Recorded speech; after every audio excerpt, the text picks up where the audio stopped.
Romeo POV. Halos takbuhin ko ng hospital kung saan nakakonfine ng matalik na kaibigan. Ramdam kong balahibong nagsitayuan sa paa at braso ko nang malaman ang nangyari dito.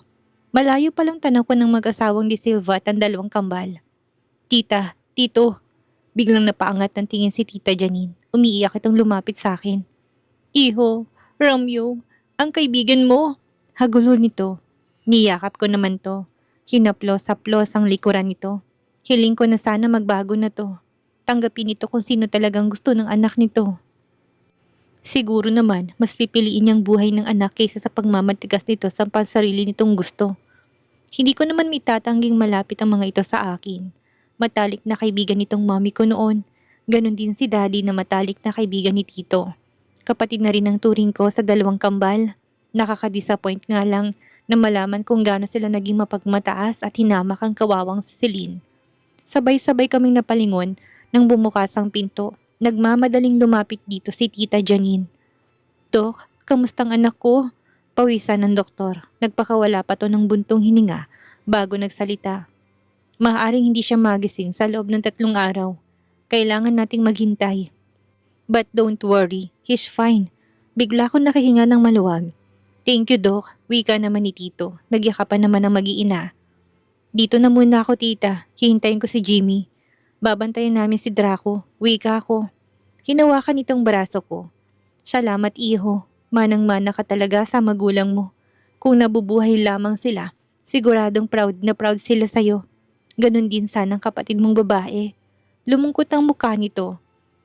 Naalala ko pa kung paano nito panggigilan ng kapatid kong babae na namatay. Ilang beses tong pumupunta sa mansyon para lang makita ang kapatid ko. Kung ano-ano rin ang laruan na pasalubong nito noong months pa lang ng panahon na yun ng bunso kong kapatid. Marami ring biniling mga damit. Halos maghapon tong tumatambay sa mansyon namin noon para lang mahawakan at makanlong nito ang kapatid ko. Ganon din ito kapaboritong kapatid kong bunso. Naalala ko pa kung paano nila pag-usapan ng bunso kong kapatid.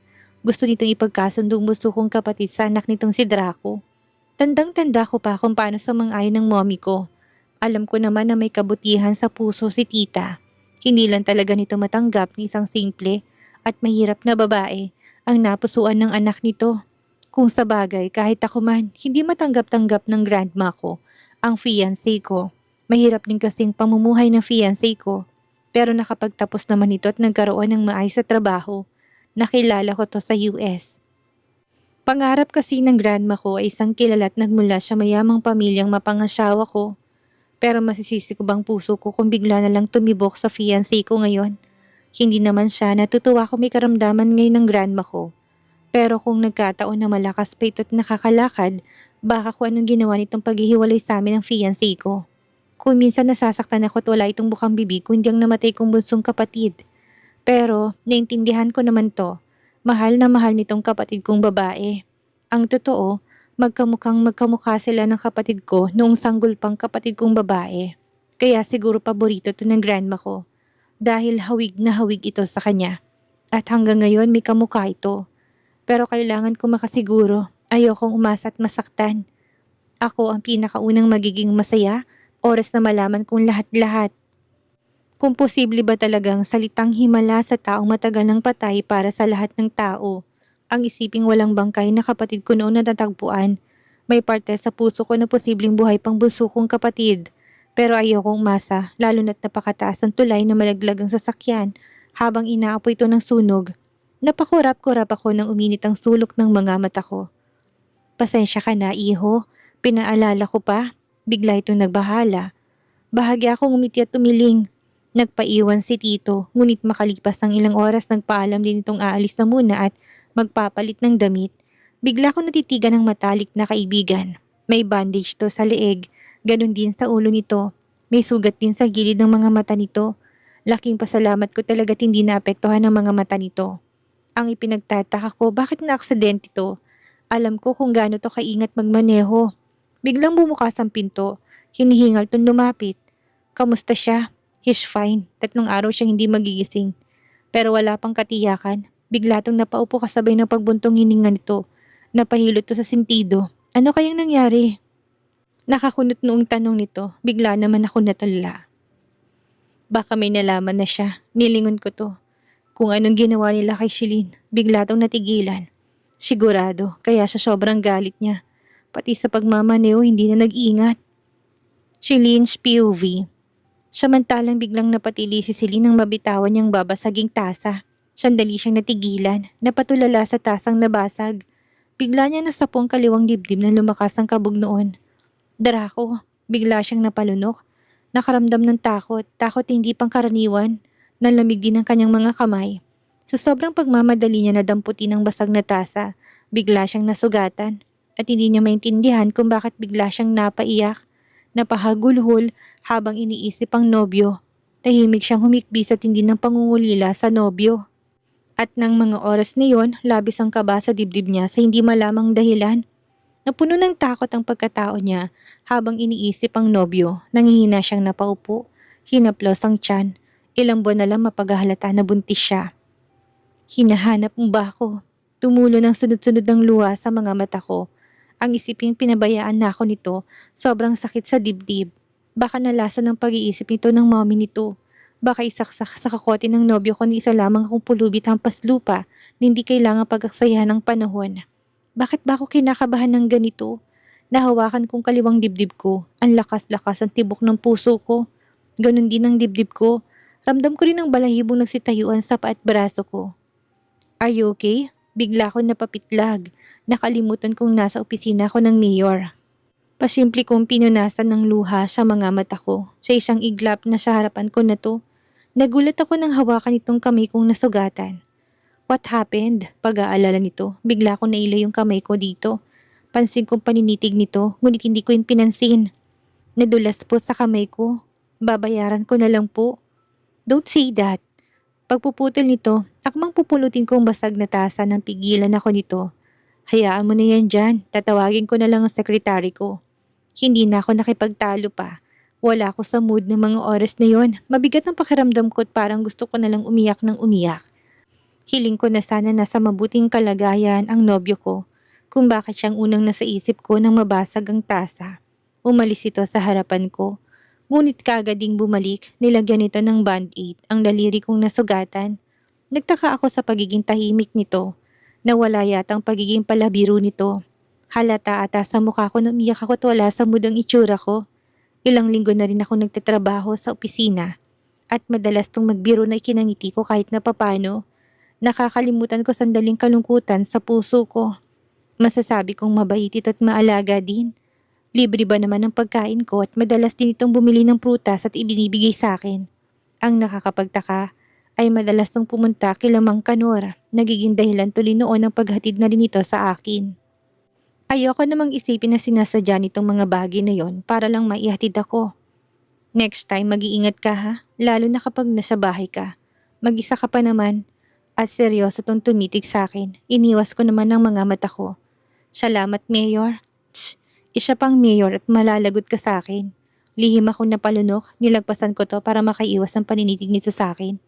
Nakagat kong ibabang labi na maramdaman na gusto na namang mangilid ng luha sa mga mata ko. Bakit ba ako nagiging iyakin ngayon? Romeo POV. 5 months ago, napahagulol si Romeo habang pinapakinggan ang kwento ng isang ginang. Ang nagpalaki sa bunso niyang kapatid, naka-video to habang nagsasalita. Ngunit nasa kalye na to't nakatira at namamalimos. Umiiyak din ito habang kinukwento kung paano nakulong ang asawa nito. Kinuha namin ang anak nila bago pa man nila paandarin ng sasakyan. Kami ang may dahilan kung bakit namatay ang mag-asawa. Inalisan ng asawa ko ng prenong sasakyan nila. Hanggang sa mabalitaan nga namin na sumabog ang sasakyan at nahulog to sa mataas sa tulay. Lumakas ang iyak nito. Nagawa namin yon dahil sila rin ang dahilan kung bakit namatay ng nag-iisa naming anak. Ramdam kong galit nito. Kaya sa galit naming mag-asawa, gumanti kami sa anak nilang babae. Kinuha namin ito't pinalaking nagdurusa sa mga paghihirap at pananakit na ginagawa namin sa kanya. Patuloy ito sa pagluha. Paano niyo nakuha ang bata sa sakyan nang hindi namamalay na mag-asawa? Tanong ng investigator ko at parang nababaliw na tumawa ang ginang. Hindi ko maintindihan kung bakit may kirot sa puso kong pagmasdan ng kalagayan nito. Nasa likuran ng lalagyan ng bata. Habang nasa harapan ng mag-asawa, palihim namin nilagyan to ng manikin kapalit ng bata. Tumawa to at naiiyak. Ang tangalan ng mag-asawa at hindi nila tinignan hanggang sa paandarin nila ang sasakyan. Tumikim ang investigator ko. Paano mo nasabi silang may dahilan kung bakit namatay ang anak ninyo? Pansin ko na patulala ang ginang. Hanggang sa mapayak ito ng malakas at umiling-iling ito. Hindi ko sila mapapatawad. Silang may kasalanan. Nag-hysterical tong bigla. Kung tutuusin, higit na malaki ang kasalanan ng mga to. 2 buhay ang kinitil nila. Lumayo naman ang bahagyang investigator ko nang may mas masanit muling tinanong ng investigator ko. Ano ngang pangalan ng mag-asawa at pangalan ng anak nilang babaeng kinuha nyo? Natulala na naman ng ginang. Princess Celine Rivas, pabulong nitong sambit. Hindi nito binanggit ang pangalan ng mga magulang ko at sigurado akong patay ng batang yun. Dahil tinapon namin to sa labasang nasisiraan ng bait. Hindi nito matanggap na hindi kami ang tunay nitong mga magulang. Umiiyak na naman ito. Pinatay kong video at tumalikod sa investigator ko. Panay daloy ng luha sa mga mata ko. Ang kapatid ko, buhay siya. May Princess Celine. Napayuko ako ng yumugyug ang balikat ko sa pag-iyak. Sobrang sakit ng dinanas nito ang mga paghihirap sa kamay ng mga to. At mukhang pinahirapan din to ng pamilyang De Silva. Hindi ko man lang to naprotektahan. Kung hindi lang nagkasakit ang fiancé ko, matagal ko na sanang nalaman ng lahat. At sigurado kung ang kapatid kong tinutukoy ng fiancé ko sa kwento nito. Hindi lang nito na ipagpatuloy ang pagkwento ng atakihin to ng sakit. At simula noon hindi na ito nabanggit pa. Nawala rin sa isip kong bagay na yon. Hindi ko akalaing napakahalaga pala ng kwento nito. Dahil ang kaibigan pala nitong nawawala kong kapatid. Kaya pala walang bangkay na nakita noon. Lalo ko napaiyak. Kung alam ko lang. Bigla ko napaupo sa panghihina na may biglang maalala. Ang bata. Ang pulubing batang binigyan ko ng pera noon. Walang iba ko hindi si Celine. Ang bunso ko na palang kapatid. Sunod-sunod ako napahikbi. Ang sakit sa dibdib. Naalala ko pa na binilhan ko to ng pagkain ngunit hindi ko to natagpuan sa labas ng restaurant. Nung panahong yon, hindi pa salitang kasintahan ko. Naghiwalay din kami't isang manlolokong una ko naging karelasyon. Bukod doon, maarte at mapangapi sa mahirap. Naalala ko pa kung paano nito pinandirihan si Celine habang kinakausap ko to noon. Naikuyom kong kamao ko habang umiiyak. Kung alam ko lang na siyang kapatid kong nawawala, sana hindi ko na to iniwan pa sa labas. Ang tagal na panahon na nagpalaboy-laboy to sa kalsada. Naging pulubi at halos nabaliw pa. Bigla ko nasuntok ang pader. Hindi alintana sa akin ang sakit dahil mas masakit sa akin ang pinagdaanan ng kapatid kong bunso. Isang Rivas, nagpagala-gala sa kaalye. Umigting ang pangako. Hindi ko nahayaan pang maapikan ng kahit na sino princess. Magbabayad ang dapat magbayad.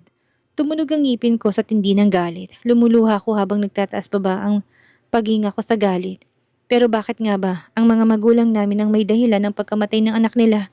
Hindi nito sinagot sa video kanina. Pinunasan kong luhat sa katumikim. Inalis kong bara sa lalamunan bago humarap sa investigator ko. Nakayuko ito at mukhang naghihintay ng sasabihin ko. Kunin mong babaeng yun. Hindi siya dapat makawala. May kailangan pa tayong malaman sa kanya. Yes, sir. Nilabang itong envelope. Uminit na naman ang mga mata ko na makitang bunsong kapatid. Nakatira ito sa Hinawasan Santa Cruz. Malaki-laki na ang tiyan nito. Tumiimbagang ako upang mapigilan ang luha sa mga mata. Hanggang ngayon nagdurusa pa rin ang kapatid ko. Namumuhay sa napakasimpleng buhay. Samantalang isa itong Rivas na tanyag at bilyonaryo sa buong mundo. Hindi madaling mamuhay na mag-isa, lalo na kung buntis. Kaya siguro napilitan tong umalis sa mansyon ng mga De Silva dahil sa pagdadalang tao nito at mukhang wala pang nalalaman ditong kaibigan ko. Inalam mo ba kung anong pakanan ng Mayor Lopez na yon kung bakit may tinatagong pangalan ng kapatid ko? Umigting ang pangako. Matagal ko na sana natagpuan ng kapatid kong ito. Kung hindi tinago ng Mayor, ang record ng kapatid ko na doon ito nakatira sa lugar nila. Alam niyang kwento ng kapatid mo sa mga De Silva at sa nobyo nitong si Sir Draco. May pagmamahal siyang nararamdaman para sa kapatid mo. Kaya nagawa niya itagong kapatid mo upang hindi na ito mahanap ni Sir Draco. Bigla ko natigilan. Natitigan kong litrato ng kapatid ko habang nandun din ng Mayor. I think tanggap niyang kapatid mo kahit nabuntis na to. Baka nga gusto pang magpakaama. Halata naman sa mga litratong yan na siyang nag-aalaga sa kapatid mo ngayon. Bigla akong napalunok. Hanggang ngayon hindi pa rin nagigising ang kaibigan ko. Anong nalaman mo? May relasyon na bang dalawang ito?